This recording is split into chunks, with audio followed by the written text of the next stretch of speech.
Všetko má svoj čas, na všetko je čas pod nebom. Kazateľ 3.1.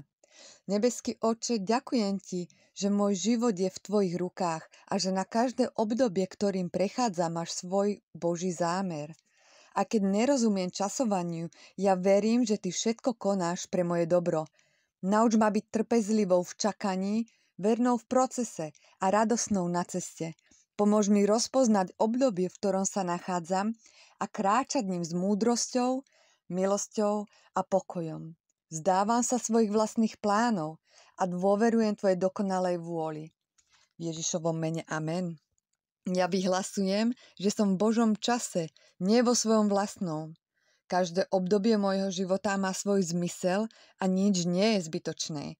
Ja nie som pozadu ani zabudnutá. Ja som presne tam, kde ma Boh chce mať. Ja vyhlasujem, že príjmam toto obdobie s vierou, lebo viem, že On všetko koná pre moje dobro a na svoju slávu. Ja kráčam v cieli, pokoji a Božom súlade. V Ježišovom mene amen.